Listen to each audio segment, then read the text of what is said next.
Hello, peoples, and welcome to Esoteric Cinema, the program where we take films and discuss the hell out of them. My name is Jason Peters, and with me, as always, is the creator of the controversial HBO series Taxicab Confessions, Mr. Ryan Seabold.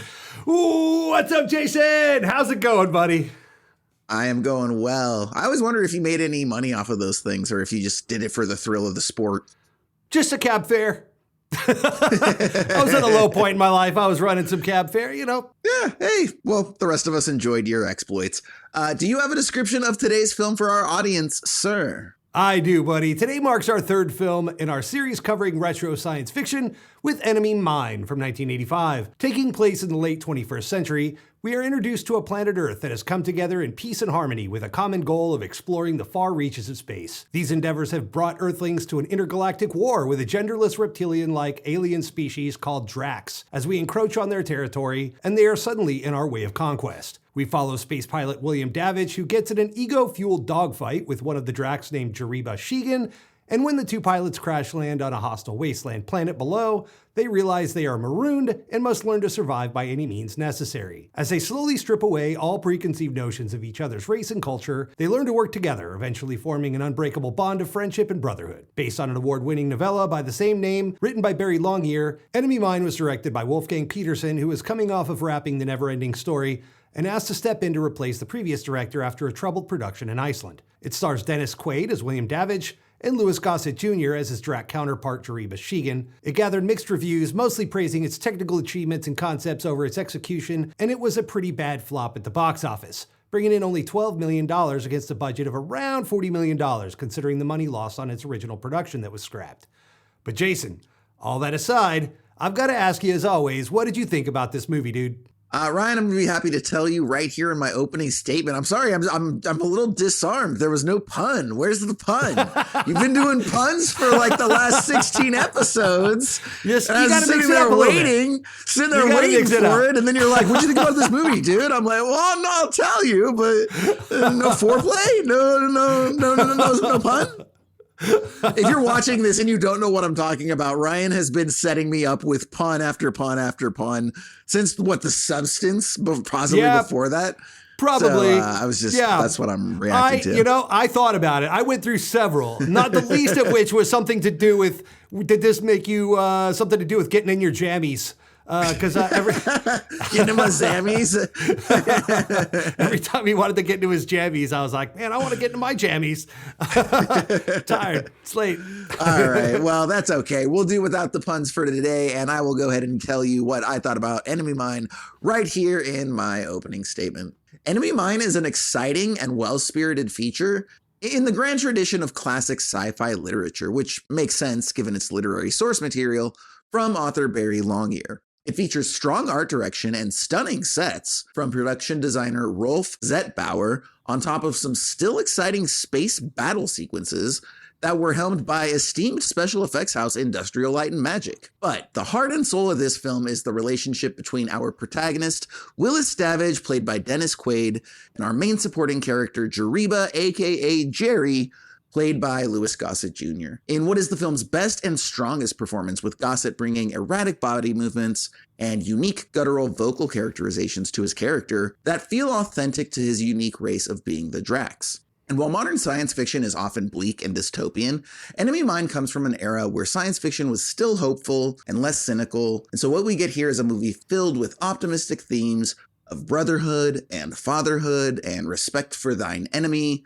as well as deep understanding and respect for spiritual and cultural tradition. While the last half hour of the movie admittedly drags from the stellar heights of the first hour, it's not enough to keep this from being a very good movie, and one that features exceptional direction from Wolfgang Petersen, who brings a vibrance and excitement to the action scenes, while allowing the warmth and tenderness of the emotional scenes to shine through. Ryan, what did you think, my good friend? Well, I'll say up top that this was a first watch for me, and I really enjoyed my time spent with it. But in breaking down my experience for the show here, I probably do fall on the side of many critics, and will say that some of its parts is probably better than the whole. For most of the film, this is a two-man show, and that's not an easy high-wire act to pull off. Quaid did about as much as he could with the cocky flyboy learns empathy story arc we've seen many times before, But the star of this pairing is definitely Gossett Jr., who is able to reach past gender barriers and heavy makeup prosthetics to imbue his alien being with heart and nail all of the emotional beats throughout the film. Speaking of which, we're back with Chris Walas, who we talked about on the episode covering The Fly, who did much of the creature design work for the Dracs. And I thought he did an amazing job with that, allowing Gossett Jr. to emote, remain believably genderless, and adding in some really cool sci-fi touches like the breathing sacs in the side of the head. The score by Maurice Jarre, who had composed films like Lawrence of Arabia and Dr. Zhivago, elevated the film's emotional beats, though I am of the opinion that it was perhaps a bit by the numbers here. Also in the laid up and made par category would be our cinematography by Tony Imi, who didn't wow me but did a suitable job of capturing the performances, great sets, and effects he was given to work with. Overall, I think Wolfgang did a good job here considering he was tasked with stepping in to clean up another director's mess. It also sounds like there was some studio involvement, especially as it concerned the last act of the film that you were mentioning, Jason, as execs were most likely scrambling to cover their butts a little bit to minimize risks and losses. So I don't hang any of the possible shortcomings of this one on old Wolfgang. This was a good film with lots of great sci-fi nuggets and definitely deserved its place on our series here on the show. Absolutely. Now, Ryan, I'd like to start today's discussion by focusing on those performances that we both talked about by both Dennis Quaid and Louis Gossett Jr. Let me just ask you what you felt about Dennis Quaid's performance as Willis Davidge. I thought it got better as we went along. I thought the whole movie got better as we went along. Let's just start there. But again, like I said in my opening statement, the cocky flyboy learns empathy routine was done better by Harrison Ford as Han Solo. That's what I kept thinking. Like, this was like, I mean, that's a trope that we've seen for so long. Like, it really wasn't that different from Larry Niven character in Matter of Life and Death that we looked at? Of course. Yeah. That's kind of a that great same pull. trope, Yeah. I just kept thinking this is probably what it was like when Han met Chewie. Like if they met on Kashyyyk and, if they were stuck out in the woods and, you hairy mongrel, blah, blah, blah, lots of little one-liner quips by Han. Scruffy looking. Right, yeah.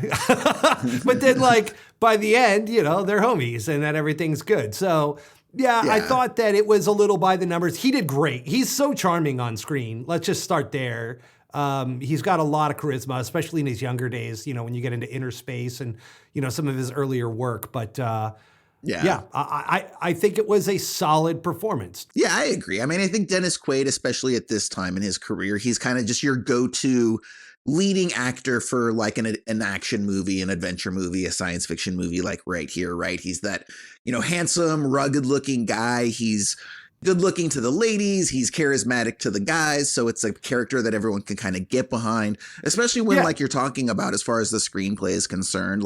But I like that the film sort of uses that character to let you know very early on what it has to say about life and messaging, and I think it does so in that moment early on where one of the first things that Dennis Quaid does when he's, they're out there and they're battling and he has this like young co-pilot, right? And he's like, hey, I heard you were like seeing, Emily back home. They still call her the white balloon, Right. Obviously referring to her weight. And then they end up crashing, and then his co-pilot dies. And his sort of dying request is he looks at Dennis Quaid's character, and he's like, "Hey, I want you to do me a favor. Don't call Emily or whatever her name is the white balloon because it hurts her feelings." And it was just so simple and vulnerable the way that he asks it, and it's like, oh, okay, like. When you show, up front, when you just put that in your movie, it's like, oh, okay, we've got that like 50s kind of some light misogyny with our main character here. And that's going to be reflective of the story. But then for it to be like, oh, no, we're just using that because we also think it's kind of that way. And like, here's us, letting you know that, it kind of sets up a lot of those sort of feel good moments and messages that's going to come over the course of this movie. Because like I said, most of the time here in 2026, which is crazy to say, science fiction is largely dystopian and it's very cynical and, the world's going to crap. There's no sort of optimism when we look at the future.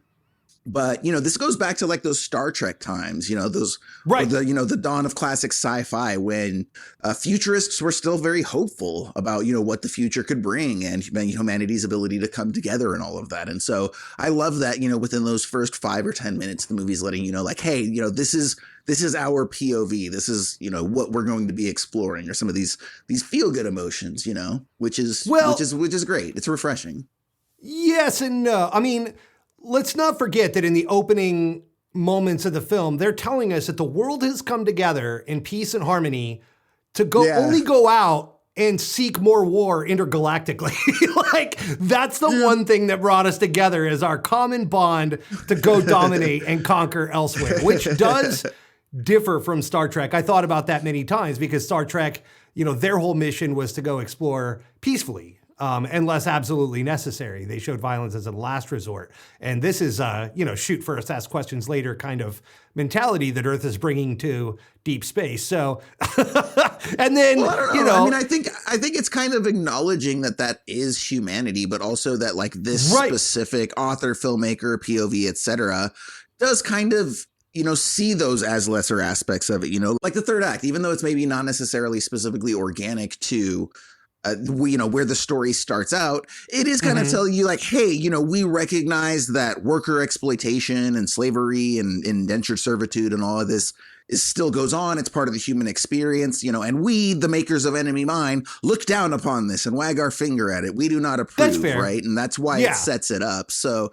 I don't think that by acknowledging some of these, that this is sort of aspects of humanity, that this film is saying that it approves of that, Sure. I think it's letting you know what it thinks about these things. And it's like, we can do better, guys. We're humans. Come on. And we do go through that character's arc and journey, and we come out the other side. And he ends up teaching, the rest of humanity a few lessons, you would think, by the end of the film. But in this opening, in these opening moments, the fact that his co-pilot's dying wish was, hey, just don't be a jerk to my lady back home. Don't be a chauvinist pig. That's his dying wish. So, I think that says a lot about where old Davidge is. I will say the one criticism that I did have with Quaid that I thought he could have shown up for, and we see this through history all the time, especially with Sci-Fi for some reason, was the voiceover work. Like, that was just like, you could tell he was like, I don't get paid extra to do this work. I don't want to be here right now.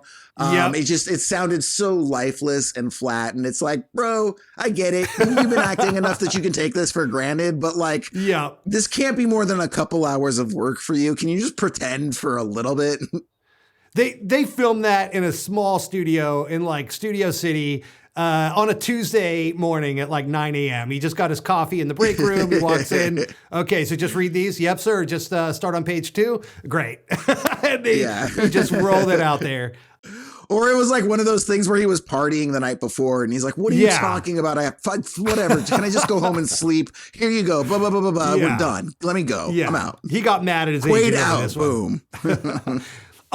So Mike, if I had one complaint over Dennis Quaid's performance, it's almost that, and this was probably intentional, but I think it would have been better served playing it a different way, is that his character starts off almost seeing killing his opponent as a game. He's crash landed, he's in dire straits, he's stranded and marooned, and if his first choice of action is to go hunt this other guy to try to eliminate the threat, I think it would have been better served to play it a little more dramatic, even like a Bruce Willis level performance, like in Die Hard or something, where it's a little grittier.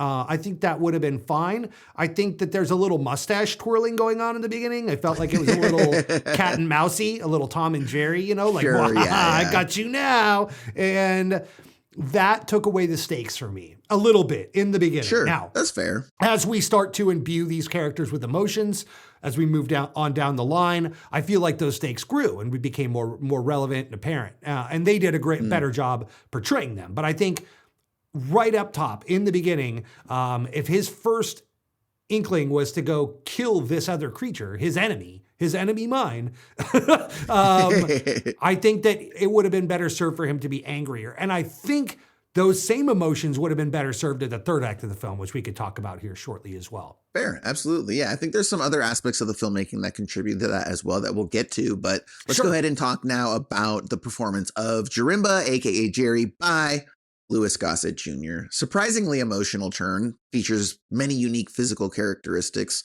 as well as some vocal manipulations that heighten, I would say, both like the alienness and humanness of the character. And, he's one of these like characters that very quickly demonstrates himself to be sort of this flawless moral beacon of sorts. And he's like, by the end of it, he's perfect in every way. He's brave. He's got strength of will. He's compassionate. He's sensitive. He's got these cultural and religious experiences. And so, he is kind of set up as this paragon, but Gossett Jr. does a really great and interesting job of bringing him to life, wouldn't you say?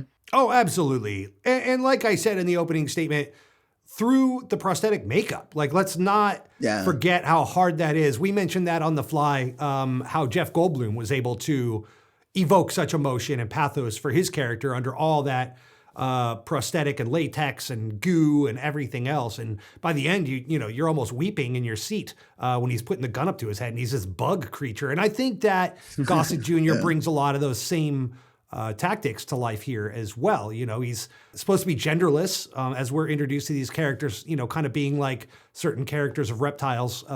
Here we have it, on Earth as far as not being necessarily male or female and being able to impregnate themselves and so forth. So, he had a lot on his plate. But very quickly you feel for him way quickly, more quickly was I on board with Jerry than I ever was with Davidge. So Louis Gossett. But Louis Gossett's old school, though. I didn't realize he had been acting for so long, but that guy had been around for a long time. I don't know if you've ever seen Officer and a Gentleman, obviously kind of bit of a cheesier romance movie, but he is fantastic in it. With Richard Gere joining the military and all of that. That's the famous I've got no place else to go sequence. Yeah, sure. And all of that. Yeah. I have seen Wayne's World 2 many, many, many times, if that counts at all. I got no place else to go. That does count. That was my way into it as well. Yeah, he did a fantastic job. And in those final moments of his character's life in the film, things got really emotional and you really, really felt for him and his species, and because he was not only representing himself and his own plight on the planet, but also, he towards the end of the second act started conveying the plight of all the Dracs and really kind of explaining where they were at in the whole thing. So, I can't stress enough how difficult it must be to do a 2-man act like this for, a solid hour and a half. And an hour and 10 minutes, whatever it was, where it was really just the two of them volleying back and forth. So, once we get to that third act and they start introducing some extra characters and stuff to kind of wrap things up there, I didn't mind the third act, but I did feel the loss of Louis Gossett Jr. not being on screen. I felt like that cheapened it almost more. Yeah, like once their relationship ended, it was almost akin to when Wilson floated away in Castaway. After that, I was kind of done with the movie. I didn't give a shit. There's no reason to be here. Hook back up with Helen Hunt again, or whatever. Okay, you're FedEx and the crossroads. Let's get this over with. The volleyball's gone. I'm done.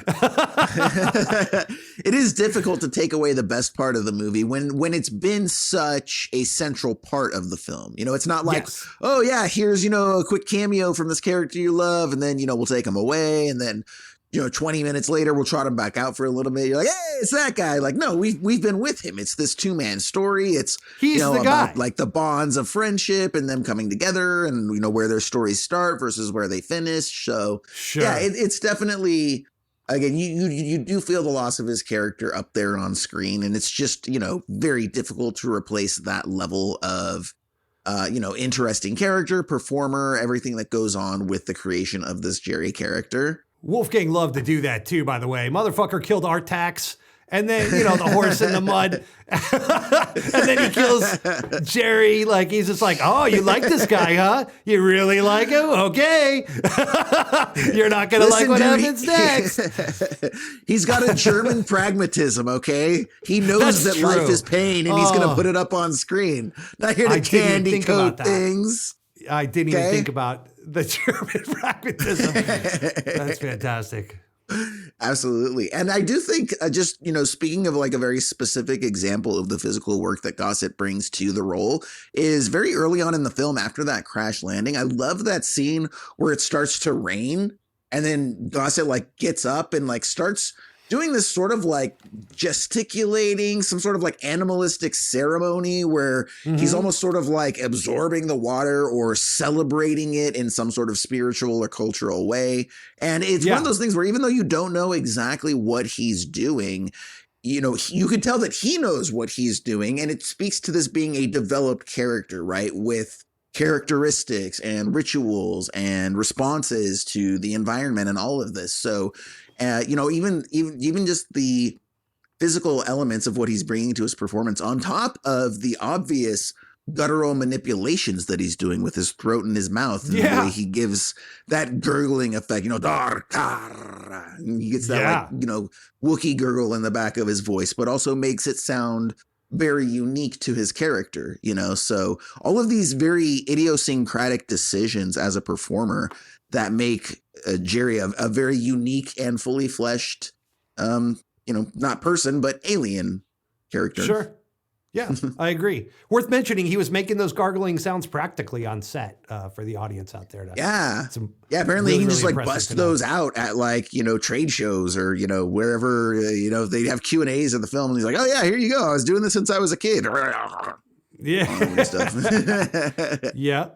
Now let's go ahead and move on to the film's direction by Wolfgang Petersen, as well as go into a little bit of that film's troubled production backstory. As you mentioned, Petersen was not the first person hired to make the film. That's a distinction that goes to one Richard Loncraine.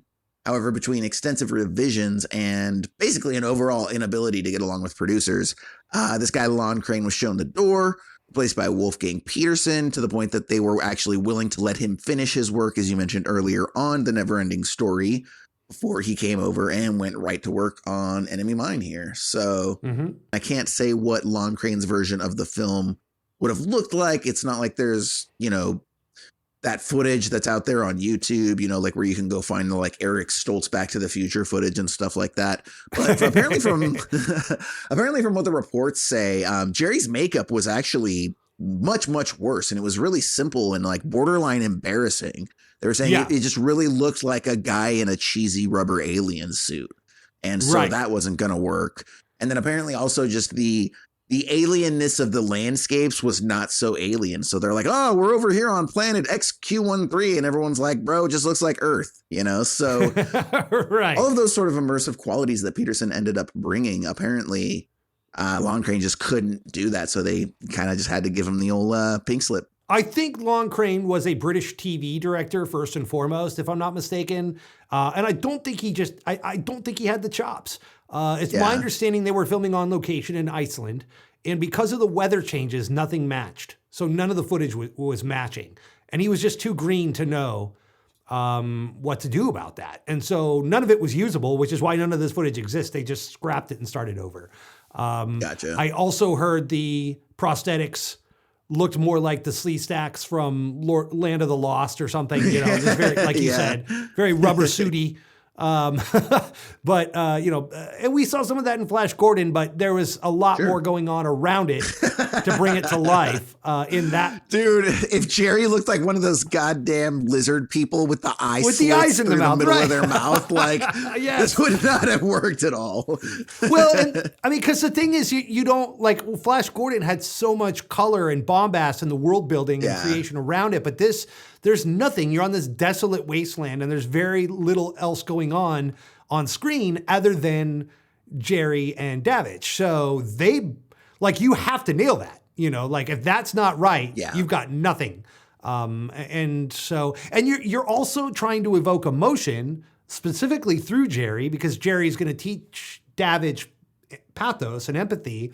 So with that said, you also have to have in mind that you're probably going to need to go close up a lot. Like you can't shoot those seeds wide. You really want to get tight when he's kicking the bucket and giving birth at the same time, you know, to really get in tight and like bring those tears flowing from your audience. So Yeah, that was not going to work with the Slee Stack costume.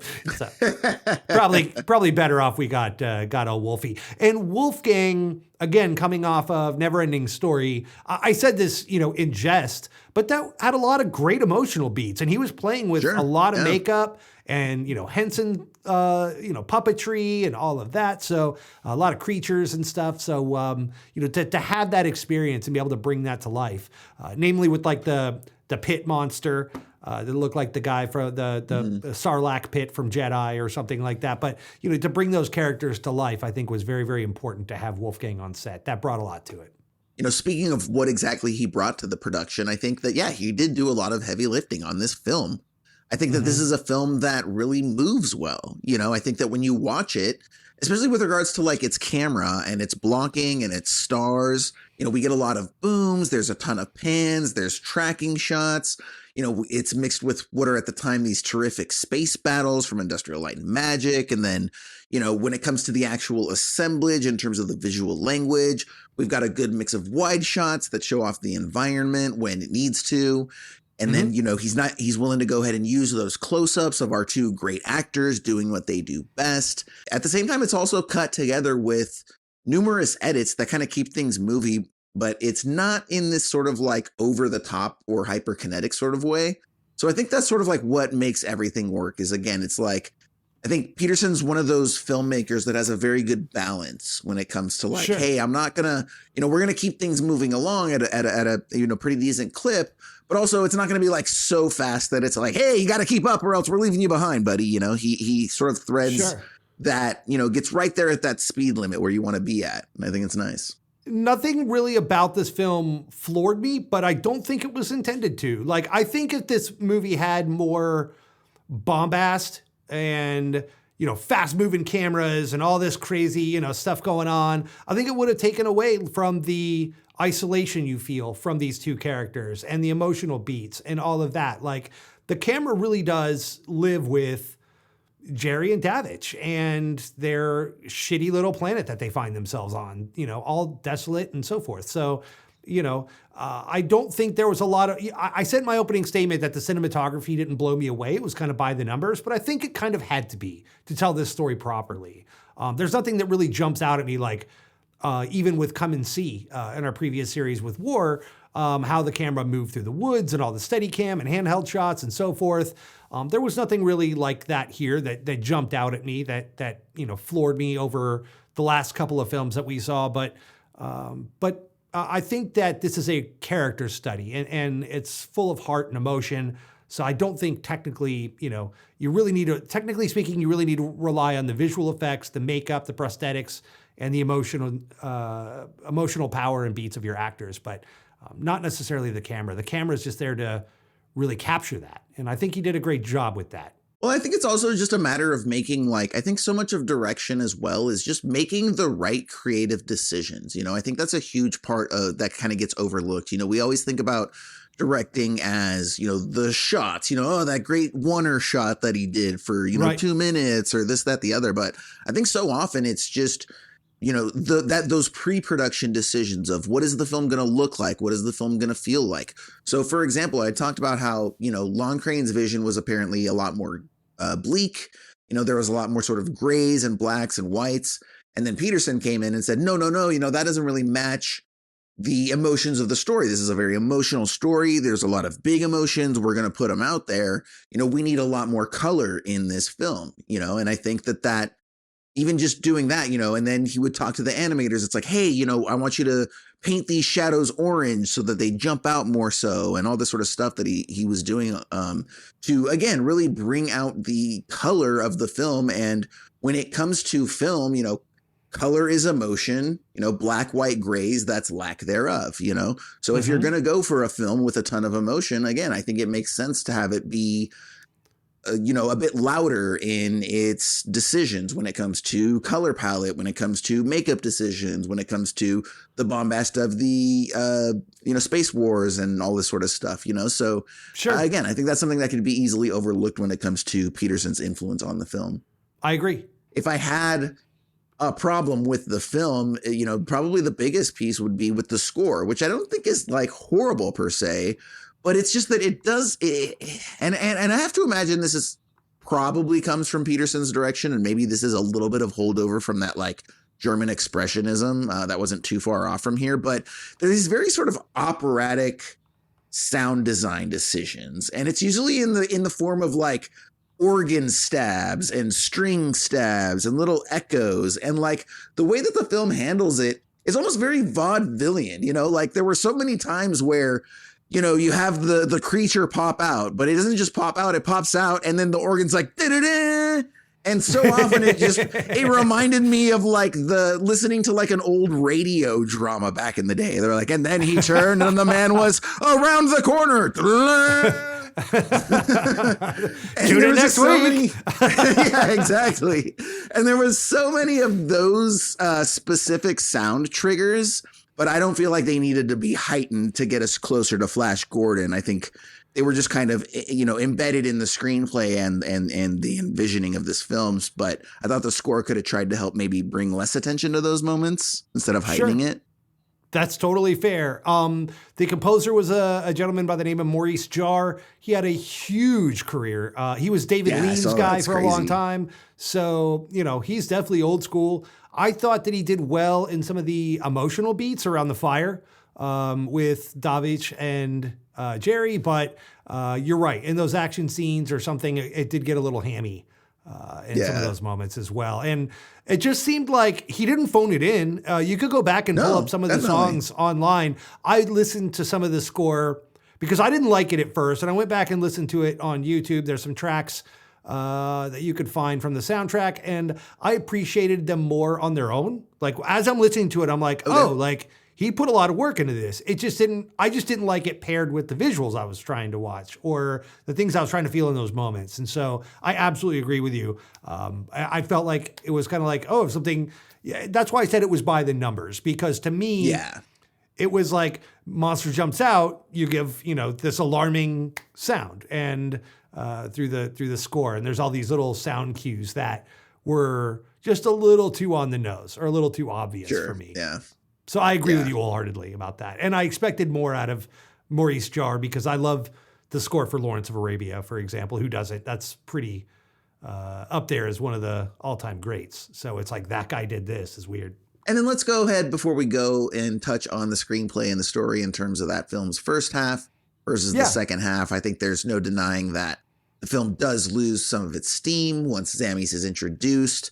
And then thematically, the film at that point, it definitely changes. It's sort of like, here's, you know, almost the difficulties of being a single parent, you know, kind of thing that comes into play. Whereas before it's really been all about, enemies coming together, having to set aside their differences to survive the harsh elements of nature, coming to understand one another's cultures, practices, coming to respect one another. Like that's really the crux of this film. Like when we're just in that storyline between the two of them, you know, this is a 5-star film as far as I'm concerned. And then it's like, well, you know, because we want to have this midpoint twist, you know, that's gonna come to a conclusion, and then we kind of have to find like, okay, well, where are we gonna go with the last half hour of this movie? The third act didn't bother me as much as it did some, and yourself, it sounds like as well. I feel like the themes or the acts of this film are, the two creatures have to come together. The Drac and the human have to come together and work together, find some commonality. They end up, finding a bond of brotherhood, love each other very much. But then once Jerry passes, then you've got a situation where Davidge is then given an opportunity to bring that message of brotherhood and peace and harmony and the Drac point of view to the rest of humanity. And that's so that is kind of like the way to continue on the story and give it some resolution, because otherwise those lessons die there on that planet with Davidge and they don't go anywhere or mean anything other than to that one person. But if he's able to get rescued, now, am I going to say that it was done in the best way? Probably not. I was hoping to see a little more action in that scene. I felt like it seemed a little rushed or tacked on, especially, the film isn't that long of a movie. I think it could have bared with having another 10 or 20 minutes in that spacecraft. It seemed like they got him up there, revived him. Oh crap, he's alive. And next thing you know, he's like on a spacecraft already heading down there, unprepared, no weaponry, like no way to save his homie. I just thought, hey, grab a pistol, grab some supplies. But then it also occurred to me that if you are a parent or someone you love is in absolute mortal danger, you're not thinking clearly and you're just acting like I need to get back as soon as possible. I don't care. I'll figure it out. But I'm going to steal a jet and I'm going to blow a hole in this stinking wall if you're not going to let me go. And I'm flying down there and rescuing my boy. So, that makes sense. But I just felt like I wanted to see those scavengers get their due and like have Davidge come in guns a-blazing, rescuing his son. But then that kind of goes against the lessons that he just learned of love and empathy and peace and this and that. If he goes in there like Ripley from Alien, get your hands off of her, you bitch, with a flamethrower.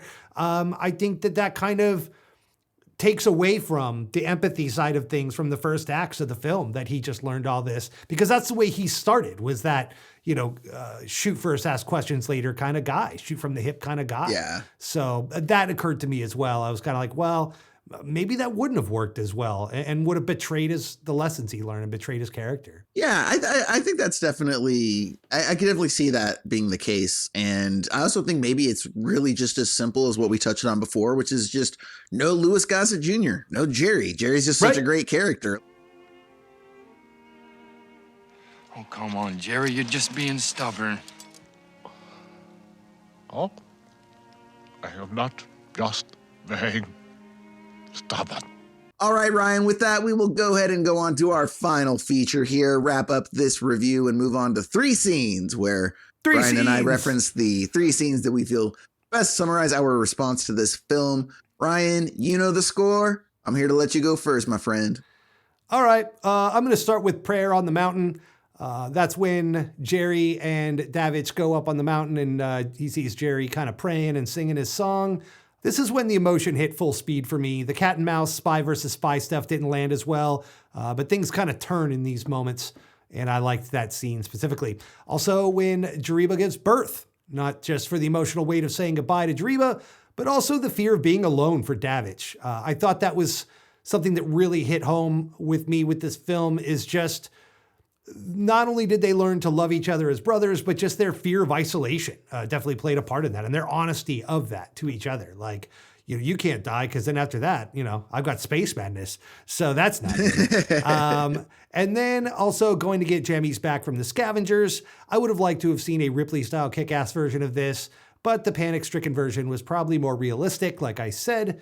How about you, Jason? My first scene is Jerry's rain dance. I touched on it earlier. I think it displays Gossett Jr.'s powerfully physical acting style and does a lot to inform the nature of this alien being with his customs, beliefs, and practices. My second scene was Willis's co-pilot's dying wish. Touched on it again earlier as well. This moment does inform the compassionate nature and spirit of the film, clues us into its POV and messaging. Davidge's coarseness at the beginning of the film is only there to really allow him an arc of compassion and tenderness, and that kind of sets that up, that moment.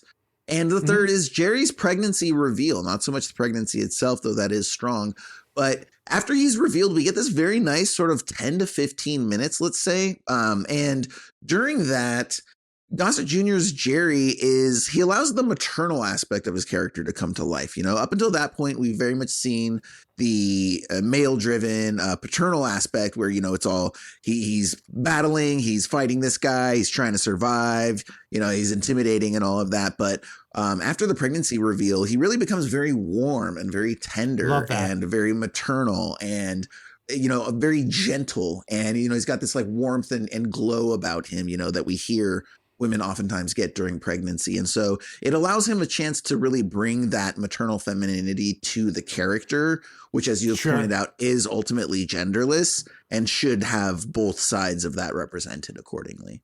Yeah, and from Louis Gossett Jr., who my experience with his acting were all very masculine roles. Like I said, he played the drill sergeant in Officer and a Gentleman. And then Iron Eagle, was like he's always a very militaristic, masculine machismo dude. And so to see him get vulnerable and maternal like that was really, really a good turn. I agree with you 100%.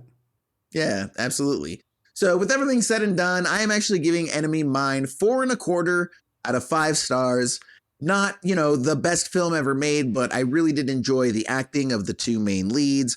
I loved the film's messages. I loved the fact that it was, a sort of just, morally centered and uncynical sort of film. And it was very refreshing to see. How about you, my friend?